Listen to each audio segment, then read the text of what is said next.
ठीक बात है।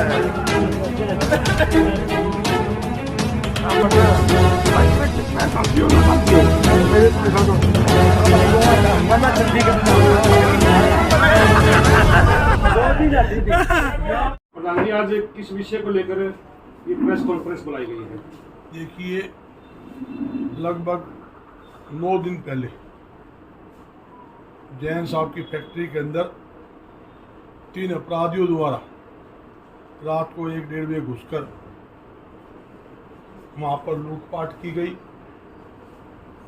उनको जबरन वहाँ एक किस्म से बंधक बनाया गया और बड़े अफसोस से कहना पड़ता है 9 दिन बीतने के बावजूद भी आज तक अपराधी गिरफ्तार नहीं हुए, जबकि 1 बजे से लेकर 4:30 बजे तक, सुबह 4:30 बजे तक अपराधी की फैक्ट्री में रहे। जैसे अपराधी चले गए माल लेकर, नकद लेकर, उसी टाइम तुरंत प्रभाव से जैन साहब ने फैक्ट्री का शीशा गेट का तोड़कर बाहर निकलकर और वहाँ पुलिस को इतला दी। पुलिस आई मगर अभी तक अपराधी पकड़ से बाहर है। ये भी मैंने पुलिस अधीक्षक गंगाराम जी से बात भी टेलीफोन पे की है। उन्होंने कहा है कि हम बिल्कुल नज़दीक हैं, कुछ आदमी हमने पहचान की है, 1-2 आदमी हमने उठाए भी हैं, जल्दी रिजल्ट देंगे। रात को ही मेरे पास फ़ोन आया, जब बताया अभी ऐसे वारदात होगी, तो मैंने और प्रोग्राम कैंसिल करके यहाँ बरवाला का टूर बनाया। मैं कहना चाहता हूँ, हरियाणा के अंदर अपराधियों के हौसले पूरी तरह से बुलंद है। बेखौफ होकर, चाहे बरवाला हो, चाहे कुलाना हो, चाहे हिसार हो, चाहे अगरवा हो, चाहे हरियाणा किसी का कोना हो, खुलेआम लूटपाट, चोरी, अपहरण, हत्या की वारदात कर रहे हैं। बड़े अफसोस से कहना पड़ता है, अपराधी अपराध कर रहे हैं और मुख्यमंत्री जी कुंभकर्ण की नींद सुनते हुए सरकार की जिम्मेदारी बनती है, सरकार अपराधियों पर नकेल डाले, अपराधियों को तुरंत प्रभाव से पकड़े और व्यापारी व आम जनता की जान माल की सुरक्षा का पुख्ता से पुख्ता प्रबंध करे। और मैं दावे के साथ कहता हूँ और ये भी कहना चाहता हूँ, इसके अंदर हरियाणा सरकार, पुलिस प्रशासन पूरी तरह से फैल सिद्ध हुआ है। आपके सामने उकलाने के अंदर दिन दहाड़े 3 फायरिंग करके अपराधी फरोख्ती मांगते हैं 20 लाख रुपए की। सब्जी मंडी के व्यापारी हिसार का लठ मार कर, रास्ते में थैला खोद कर हाथ तोड़ देते हैं, कमरों पर लठ मारते हैं, सर पर लठ मारते हैं। जगह जगह अपराध की वारदात हो रही है, जिसके कारण प्रदेश का व्यापारी बह के साए में जी रहा है। और मैं फिर सरकार से अपील करता हूँ, कानून व्यवस्था की स्थिति के अंदर पुख्ता से पुख्ता प्रबंध करने चाहिए, सुधार करने चाहिए। ये भी मैंने कहा, उन्होंने बताया कि पीसीआर की कमी है, मैंने कहा भी पीसीआर भी यहाँ लगाओ, मोटरसाइकिल राइडर भी लगाओ, और जहाँ तक कि कोई पुलिस अधिकारी ढिल्ला है तो उसके खिलाफ भी कार्रवाई होनी चाहिए। ये नहीं कि पुलिस अधिकारी 10 गुल्ले कचौरी खाता हो और अपराधी अपराध करता हो और हम असुरक्षित बैठे हो। ऐसे पुलिस अधिकारी हम क्या करेंगे? पुलिस अधिकारी है, कर्मचारी है, थोड़े अच्छे मजबूत होनी चाहिए ताकि वो अपराधियों पर गाज घेरे, अपराधियों को पकड़े और व्यापारियों को पूरी सुरक्षा दे। ये मेरी सरकार से, प्रशासन से मांग। प्रधान जी, आपने बताया कि आपने पुलिस अधीक्षक से बात की है, तो आपने क्या उनको कोई अल्टीमेटम भी दिया है? नहीं, अल्टीमेटम भी नहीं दिया कि आज ही मैं आया हूँ और मैंने आपके सामने ही व्यापारियों की मीटिंग ली है। एक बात जरूर कहता हूँ कि उन्होंने समय मांगा है, अगर 2-3 दिन के अंदर, 3 दिन लगा लो, 3 दिन में नहीं पकड़े तो मंडी बंद, प्रथम चरण मंडी की हड़ताल करेंगे और हड़ताल के बाद फिर भी नहीं मांगे। आज हालात देख लो, बरवाला तो नरक की जिंदगी जी रहे हैं लोग। मैं बरवाला के अंदर गाड़ी घुसोगे देख रहा था, गाड़ी के अंदर क्या है, ना तो सड़क दिखती है, सड़क है नहीं, खड्डे के अंदर सड़क बदल रही है। बुरा हाल बरवाला का, इतना गंदा हाल तो गांव में भी नहीं होता जितना बरवाला का है। मतलब गांव अच्छे एक आगे और बरवाला शहर मतलब सबसे बद से बदतर हो चुका है। तो मेरी प्रशासन से, सरकार से, दोनों से अपील है, ऐसा ना हो हमें कुचलवाद करनी पड़े, हमें शहर बंद करने पड़े, हमें चक्के जाम करने पड़े। जो भी हम करेंगे सारी जिम्मेदारी सरकार की और प्रशासन की होगी। और पुण्य एक बार फिर कहता हूँ, खट्टर साहब सो ना जाग जाओ, मुख्यमंत्री की जिम्मेदारी बनती है व्यापारी व आम जनता की जान माल की सुरक्षा करना। जब मुख्यमंत्री खुद जनसंवाद करता है, जब छोटा छोटा कार्यक्रम करता है, 5 जिले की पुलिस अपनी सिक्योरिटी में लगा देता है। जब उसकी सिक्योरिटी में लगती है, चौकी थाने खाली रहते हैं। मैं कहता हूँ खुद की सुरक्षा के साथ साथ व्यापारी व आम जनता की सुरक्षा की जिम्मेदारी सरकार की है, वो सरकार को करनी चाहिए। ये बरवाड़ा के जो मेन रोड पे व्यापारी हैं, आपने देखा होगा पिछले शायद 1.5-2 साल से हालात ऐसे बद से बदतर हो चुके हैं। कईयों के पास तो दुकानों के किराए देने के लिए नहीं है। तो क्या आपने उन व्यापारियों की तरफ भी ध्यान दिया है? उन व्यापारियों के बारे में आपने क्या सोचा? क्या मौजूदा जो विधायक है जोगीराम सियाग जी, उनसे किसी तरह की बातचीत हुई है अभी बरवाड़ा में सुधार आ जाए? देखिए, जब मैं बात मुख्यमंत्री कर रहा हूँ, मुख्यमंत्री जी तो यहाँ आए ही नहीं जी, बरवाड़ा किससे बाहर ही चले गए जनसंवाद कार्यक्रम रसगुल्ले करके। मिलेंगे, मुख्यमंत्री से बैठे जगह टेढ़ा रसगुल्ले मिलेंगे, काजू बादाम मिलेंगे, पूरे तो कीचड़ मिलेगा। कीचड़ में क्या लेना मुख्यमंत्री आएगा? सर्वश्रेष्ठ विधायक भी तो यहाँ के बनाए हैं। मैं कहूँ, मैं किसी विधायक की मंत्री की बात नहीं करा करता, सारे मेरे साथी मेरे भाई है। मैं एक कहना चाहता हूँ, सरकार फैल है। जहाँ मामला मुख्यमंत्री ने करना होता है, ये किसके पास जाएंगे? विधायक को तो मुख्यमंत्री मांग करेगा।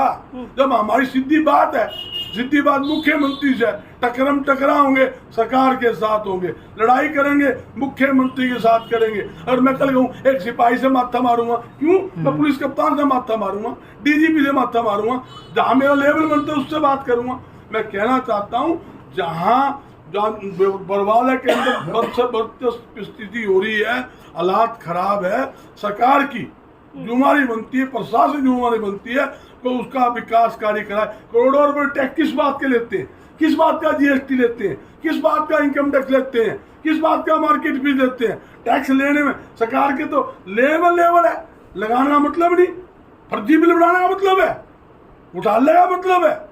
हम ये चाहते हैं विकास कार्य भी हो। छोटे छोटे दुकानदार जो हमारे साथी है, उनकी दुकान में नहीं घुस सकते। कपड़े जा सकाने, किराना सामान ले सकाने, बर्तन ले सका, क्या करेंगे? करोड़ों रुपए की दुकानें बनाकर क्या करेंगे बताओ? क्या हालात ऐसी है? एक लाइन एक तो बनने के रखी है, एक सड़क तो बनने के रखी है, ये हालात है। मैं 3 दिन पहले भी आया जैन करके, संडे को जब आया मैं बाईपास की बजाय अंदर से आया रात को, इतना बुरा हाल तरीके में तो नरक की जिंदगी इन्होंने कर रखी है। प्रशासन को, सरकार को तुरंत प्रभाव से इस पे एक्शन लेकर विकास कार्य करवाना चाहिए। निकासी की व्यवस्था हो, सड़क की व्यवस्था हो, लाइट की व्यवस्था हो, और शहर के अंदर सीसीटीवी कैमरे भी सरकार की तरफ से लगने चाहिए, ताकि कोई अपराधी अपराध करने की हिम्मत ना करे। सीसीटीवी कैमरे के अंदर कैद हो, ये नहीं है। प्रधान जी, इस घटनाक्रम को आप बता रहे हो कि 10-15 दिन हो गए, 9 दिन हो गए। 9 दिन में व्यापार मंडल ने एक बार भी कोई एकजुटता नहीं दिखाई, कोई ऐसा प्रदर्शन नहीं किया। क्या आपकी इंतजार कर रहे थे? देखिए, मेरे पास तो जैन साहब बैठे हैं, कल ही फोन आया, वो भी शाम को 7 बजे की बात हुई थी।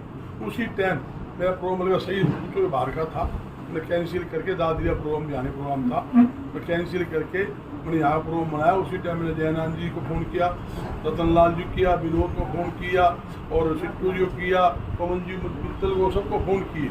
और जैन साहब से लगातार 10-12 मिनट टेलीफोन बात हुई, और सभी साथी आपके सामने इकट्ठे भी हुए हैं। देखो, कई बार क्या होता है, आदमी सोचता है अपने लेवल में काम बन जाए, प्रशासन बार बार आश्वासन दे रहा है। डीएसपी से भी कल बात हुई थी, उसने भी कहा था गर्ग साहब बिल्कुल नज़दीक लग रहे हैं, आप हमें मौका दीजिए। इवन के सामने एसपी साहब से बात हुई है, उन्होंने भी आश्वासन दिया है। तो कई बार क्या होता है, जब इनको भी आश्वासन मिले हैं तो ये सोचते चलो भी कोई पकड़े जाएंगे। जो आखिर में जब आज 9वां दिन हुआ, जब पकड़े नहीं गए, जब जाके इन्होंने फिर फोन किया भी आप आओ, क्या स्थिति है। तो मैं तुरंत आया। मेरा परिवार है, मेरा घर है भाई, कोई छोटा व्यापारी, बड़ा व्यापारी, सब मेरे साथ सारी महाशक्ति। कमल जो मंत्री जी हैं, ये भाई साहब के कुछ मिलने वाले हैं।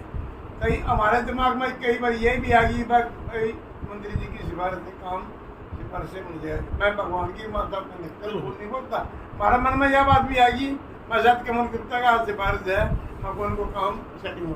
तो वो भी अपना भाई कमल अपना भाई नहीं, मैं ये नहीं कहता हूं गलत है। अगले ने भी कोशिश करी, मेरी बात थोड़ी ना, रिश्तेदार भी है, अपना भाई है सारे। वो हर एक देखो, एक आदमी जिसके कई बार क्या ड्रामे भी हो जाए नहीं, पीड़ित कमल गुप्ता की कई बार पीड़ित होता है, वो हर एक कोशिश करता है। तो कमल गुप्ता जी की सिफारिश कितनी काम करी है भी बताएंगे आप हमें? ये में ऐसा दिखाई देता कुछ नहीं कम किया। चलो वो क्योंकि आपने जब मामला व्यापार मंडल के जो प्रदेश के प्रधान बदन दास गर्ग जी की झोली में डाला है, इससे पहले आप अपने मुखारबिन से कह रहे कि जो कमल गुप्ता जी हैं उनके मामला उनके सामने डाला है। मेरे दिमाग में ये थी भाई साहब की उनके साथ गहरी दोस्ती है, मैं ये समझा। हाँ रिश्तेदारी है, मैं ये समझा शायद उनके हिसाब से ये डीएसपी काम कर रहा होगा।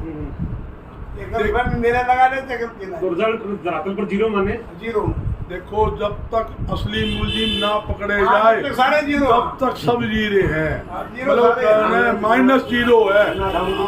हम तो ये जो हर एक आदमी कोशिश करता है, कोई आदमी ये नहीं चाहता कि किसी के साथ जाती हो, मुझे मैं विपक्ष का भी हो, मैं किसी इस बात पर रोक नहीं करता। हमारी सीधी बात है, लड़ाई है तो सरकार के साथ, अगर कोई समस्या हल करवानी तो सरकार ने करानी है। हम सरकार की बात करते हैं, हम और नीचे ऊपर की बात ना तो मेरे मुंह से शोभा लगती है ना मैं किसी करता। सारे साथी है और सारे पीड़ित व्यापारी का साथ। आप प्रधान जी जहाँ भी जाते हैं, जिस किसी मामले में जाते हैं और एक दबंगता से आप एक वहाँ खुला चैलेंज देके आते हो प्रशासन को, और उसके चंद ही दिनों बाद जो मामला सुलझ जाता है। देखो इस मामले में बरवाड़ा के लिए क्या उम्मीद करें? देखो तकलीफ तो है, जो आदमी लूटपाट करके ले गया उसके बाद उसकी पकड़ के लाते हैं, कई बार कहता है माल की बरामदी नहीं होती। कई ऐसे केस भी बड़े हैं, हत्या हो जाती है, हत्या कर देते हैं और अपराधी पकड़े जाते हैं, और अपराधी के काम आए जो आदमी की हत्या कर गया वो मरा, जो परिवार का सदस्य है उसको तो वापिस नहीं आ सकता ना। तो कई दिखते विनोद के कुलदीप जी है और बड़ी पीड़ा भी है, और बल्कि सही पूछो ने पीड़े के अंदर हम भी जी रहे, रात को 1 बजे तक सोता नहीं। पूरे हरियाणा के टेलीफोन खड़कते हैं, आज ये हो गया, ये वो हो गया। और मेरी एक आदत है, किसी कोई साथी या फोन आ जाए किसी भी व्यापारी का, कि मैं जानता हूँ कि ना जानता हूँ, मैं 2 टेलीफोन रखता हूँ। एक तो उसका फोन रखता हूँ चालू, दूसरा जहाँ जिस एरिया में कोई वारदात है उसको फ़ोन करता हूँ उसी टाइम उसके हैंड फ्री पे, यानी करके, ताकि मुझे भी तसल्ली हो जाए, अगले को भी तसल्ली हो जाए भी हाँ अगला बात कर रहा है। और भाई बात ये है, कर दूँ करना आज कर दूँ, 1 मिनट लग गया, ये पूरा हरियाणा ना चालू, पूरा हरियाणा ही बुला लूँ, भी आ जाए, फ़ोन करने की जरूरत है, ये 1000-2000 भी इकट्ठे हो जाए। मगर हम ये चाहते हैं अमन शांति रहे, अव्यवस्था ना रहे, भाईचारा कायम रहे और अपराधी पकड़े जाए। आज अपराधियां खौफ नहीं है। अगर मैं एक बात याद आता हूँ, कुलदीप जी आपने अच्छा सवाल कर लिया, जिस प्रकार 2005 के अंदर अपराधियों को चीरा लगाया था, आप इंडेक्स समझते हो, मैं खुले बोल नहीं सकता, वो चीरा अगर सरकार लगाएगी तब जाके इलाज होगा, नहीं तो भाई आज बेरोजगारी सर चढ़ के बोल रही है, महंगाई सर चढ़ के बोल रही है, खुलेआम नशा बिक रहा है, हमारा युवा पीढ़ी नशे के कारण बर्बाद हो रहा है। आज क्राइम क्यों बढ़ा? आज क्राइम इसलिए बढ़ा, नशा बढ़ गया, खर्चे चाहिए, पैसा नहीं है, बेरोजगारी है, डबल MA पढ़ा बच्चा, हमारे बच्चों को नौकरी नहीं है, तो क्या करेंगे?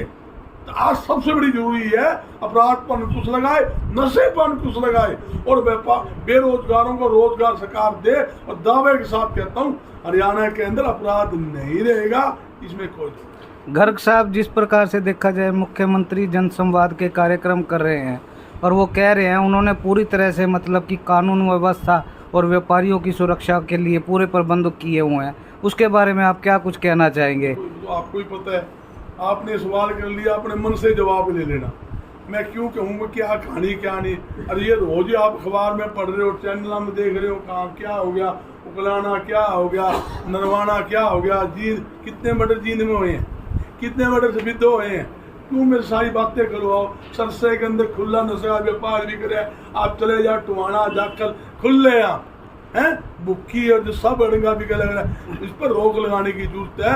हम ये चाहते हैं इस काम के अंदर, देखो सामाजिक धार्मिक बात, लाइन ऑर्डर की स्थिति के अंदर अगर सरकार नू कहेगी प्रशासन हमें इस चीज की जरूरत है, अगर वो नू कहे हमारे पास मोटरसाइकिल राइडर की कमी है, जितने मोटरसाइकिल राइडर चाहिए हम देंगे, व्यापार मंडल देगा। नू कहे हमें PCR की कमी है, PCR गाड़ी उपलब्ध कराएंगे, पुलिस तो उपलब्ध उन्होंने करानी है जी, पुलिस तो सरकार उपलब्ध कराएगी। सरकार अपनी व्यवस्था करे, हर प्रकार की मदद करने के लिए हम तैयार हैं और मदद कर ही रहे हैं। जो खजाना किसके बाप का है? हमारा खजाना है। हम पैसे देते हैं, हम टैक्स देते हैं। जब सरकार का खजाना बढ़ता है, किसी का खजाना नहीं, खजाना आम जनता और व्यापारी का है। उसके दम के ऊपर ये भरा जाता है, उसके दम के ऊपर ये विकास कार्य होते हैं। फिर भी कोई कमी है हमें बताओ। मैं इस बरवाड़े की बात नहीं करता, पूरे हरियाणा में मदद करेंगे, पूरे हरियाणा में तन मन धन से सरकार और पुलिस प्रशासन की मदद करेंगे। क्यों? हमें पीड़ा है, हमें डर है कि हमारा परिवार में कोई दिक्कत ना रहे। कोई मान लो 3 घंटे बंधक बना लिया, सामान ले लिया, टट्टा अड़ा दिया, बोले बोल रहा गौड़ी मार देंगे। इधर लाला जी शांति प्रिय आदमी थे, चुपचाप बैठे रहे, और कोई जवान छोड़ा और वो कूद दिया, लड़ाई कर ले तो दे मारा गोली। क्या करा फिर उसने? टट्टा के पीछे ने पुलिस पकड़ भी दिया, हम क्या करेंगे? मैं तो लाला जी का धन्यवाद करता हूँ। लाला जी ने 3 घंटे बिल्कुल बैठे रहे, भाई जो चीज ले जा, जेब का भी ले जा, तजूरी का ले जा, फैक्ट्री में जो तांबा पित्तल जो सामान था ले जा, और ले भी गए अगले। इसमें कोई दो राय। अनुमानित अगर लूटपाट की बात करें तो कितने की लूटपाट? ये जो मुझे बताई गई है 4-5 लाख रुपए का नुकसान है, कुछ नगद है, बाकी सामान लेके गए हैं जो बताई गई। एक बार पीड़ित जो पक्ष है, एक बार उनको भी आप कैमरे के सामने लाएं, आप देखिए वो भी बताएं एक बार हमारे मीडिया के सामने, क्योंकि हमसे तो मिले नहीं है। सारा मामला आपने बताया, वो भी हमारे कैमरे सामने एक बार आए। थोड़ा लाला जी आगे आ जाओ। चारपाई पे था जी। जी 1:30 बजे के करीब में कोई खास सोया नहीं था, तकरीबन जाग ही रहा था। जी 3 आदमी आए जो काले कपड़े पहने थे, काला ही पूरा ढक्का लगा हुआ था, पूरा एकदम से काले थे। तो उन्होंने आके मेरे को एकदम से दबोच लिया। मेरा चारपाई जो मोबाइल था वो उन्होंने उठा लिया और मेरे को बिठा लिया। बिठा के कहने लगे अगर बोलेगा तो गोली मार देंगे। ऐसे मेरा मुंह पे हाथ लगा दिया। बोले मैं बोला भी नहीं बोलता, मैं बोला मैं तो कर्मचारी आदमी हूँ, मैं क्यों बोलूँगा? जो तुमने लेना हो ले लो, मेरे को तो मारो। बोला ठीक है। मेरे को 2 आदमी उठा के अंदर ले गए कमरे में, वहाँ गद्दी के ऊपर मेरे को लेटा दिया। बोला यहाँ से ना देने बैठना ना देने उठना, कोई हरकत नहीं करनी। मेरा ठीक है। उसके बाद उन्होंने मेरी तलाशी ली, फिर तो ड्यूटी खोल ली होती। फिर उसके बाद में एक आदमी तो चला गया बाहर, एक रह गया मेरे पास। वो आदमी एक पूरा इतना बड़ा लाठी ले रहा था, वो लाठी लेके ना गेट के ऊपर खड़ा हो गया। वो रहा कम से कम 3:15 साढ़े 3 बजे का वो आदमी। फिर उन्होंने इशारा करके उसको बुला लिया। वो बात माल निकालने लग रहे थे, मेरे को ध्यान था इस बात का, मैं ताकने लग रहा था भाई ये ट्रांसफार्मर की चोरी होने लग रही है। तो मेरे से 15 फुट पे ही सारा मेरा ट्रांसफार्मर रखा था, 20 फुट पे। तो फिर उसने उनको जरूरत पड़ गई उस आदमी की, तो 3:15 साढ़े 3 बजे उनको उसको बुला लिया। मेरे आगे उसने उंगली लगा दी। तो फिर मैंने सोचा बाहर 7-8 आदमी खड़े हैं, फायदा तो कुछ है नहीं, 8 से कम आदमी नहीं थे मेरे आइडिया। तो फिर मैं लेटा रहा जी। 4:30 बजे जो गाड़ी स्टार्ट हुई, मेरी कार स्टार्ट करी है उन्होंने, मैंने पता नहीं मेरी है, मैंने व्हीकल स्टार्ट का पता लगा, भाई व्हीकल स्टार्ट होगी। तो मेरे को यूँ लगा कि मैंने टाइम भी देखा 4:30 बज रहे हैं, मैं जाने का भी टाइम है, सोऊंगा और 4:30 बज रहे हैं, अब तो गाड़ी भी स्टार्ट होगी, अब तो निकल गए। तो मैंने हिम्मत करके जी मैं बोला ज़्यादा चले जाएंगे तो फिर क्या करेंगे, देखी जाएगी तो होगा। तो मैंने शीशा तोड़ के, ऑफिस में शीशा लगा हुआ था वार्डों पे, वो तोड़ के मैं बाहर निकला। बाहर निकल के मैं तो फिर मैं ये अपने प्रधान जी की फैक्ट्री है मेरे साथ ही है, एक थोड़ी सी दूर 50 फुट छोड़ के वहाँ गया। तो वहाँ पलेदार थे, उन्होंने 5-4 मिनट में मेरा गेट खोला, काफ़ी मैंने फिर पलेदार थे, उनके फ़ोन से मैंने PCR को फ़ोन किया, मेरे घर में मेरे लड़के को फ़ोन किया। फिर ये कार्रवाई हुई कि 5 बजे PCR मेरी फैक्ट्री में आ गई। मैंने कहा कि भाई वो मेरे से पूछने लगे क्या हुआ। मैं बोला भाई ये तो मैं यही हूँ, आगे पूछ लेना मेरे से क्या हुआ क्या ना हुआ। गाड़ी 4:30 बजे मेरी फैक्ट्री से निकली है और वो गाड़ी इधर उधर कहीं नहीं गई, रास्ते में है, चाहे वो टोहाना की तरफ गई है चाहे या अग्रोवा की तरफ गई या कहीं भी गई, रास्ते में है। आप बोलिया करते पहले ड्यूटी करती फला करती, वो ड्यूटी करनी हो कुछ करनी हो आप वो करवा दो, मेरे से बाद में पूछ लेना। बोला नहीं हम तो PCR वालों की वर्ड है ये। बोला नहीं हम पहले ये लिखत करेंगे वो करेंगे पूरा देखेंगे फिर उसके बाद नहीं। बोला जी आपकी मर्जी है। कितनी तारीख की घटना है? कितनी 11 तारीख की? तारीख। 11 तारीख की घटना। तो जो लोग आए थे लूटपाट के लिए, उनके हाथों में कुछ हथियार वगैरह क्या कुछ थे आपने तो देखे? मेरे को तो एक आदमी जिस तरह यूँ कर रहा था अपना गोली मारो गोली, तो मेरे को दिखाया नहीं है, मैं आपको कुछ नहीं बोलूँगा, लेकिन लाठी तो ले रखा खड़ा ही था, बाकी उनके पास हथियार थे। हथियार तो लाठी तो एक ही थी और हथियार से तो पक्का था, ऐसे ऐसे था उनका हाथ इसमें। तो दो बार गया मेरे को गोली मार देंगे इधर। तो इस उनकी मामले भाषा, उनकी जो भाषा थी, उनको कैसी भाषा? भाषा थी वो पंजाबी टाइप बोलने लगे थे, जैसे अपना टोहाना जाखड़ साइड की आदमी बोलते हैं ना, सरदार नहीं थे, लेकिन भाषा जो है उनकी पंजाबी लैंग्वेज थी। उस साइड की थी टोहाना। FIR वगैरह जो है 12 तारीख की सुबह करवाई है, उसी दिन होगा। 11 तारीख को 1:30 बजे की वाक़यात है, तो सवेरे होगी 8-9 बजे। ठीक तो है। अभी तक अगर बात करें तो कितनी कार्रवाई हुई है इस मामले में? कहाँ तक और पहुंची? अंदर के कागज तो कोई दिखाता नहीं, बाकी बोलते ठीक हैं। और डॉक्टर कमल गुप्ता जी का मैंने उसी टाइम 8 बजे फ़ोन मिला दिया था, तो उनके कहने से DSP भी आया, SHO भी आया, 1 घंटा में फैक्ट्री में रहे, मेरी कार्रवाई उन्होंने लिख दी। ये भी मैं कहीं में समझूँ शायद उनकी वजह से ही लिख दी हो, नहीं तो और भी आनाकानी हो सकती थी। उनकी भी मेहरबानी है, उन्होंने भी कुछ किया। CCTV कैमरे वगैरह लगे हैं? CCTV कैमरे लगे हुए हैं, फैक्ट्री बंद है मेरी, बंदर ज़्यादा हो रहे हैं, बंदर बहुत ज़्यादा हैं, आग लगवा लेते हैं, 1 दिन भी नहीं छोड़ते, 2 दिन नहीं छोड़ते, बंदर छोड़ते। सारी चीज़ लगी हुई है, सारे संग्रह आगे से पीछे तक लगे हुए, काम नहीं करते। ठीक है लाल, धन्यवाद आपका बहुत। Subscribe now and press the bell icon. Never miss an update.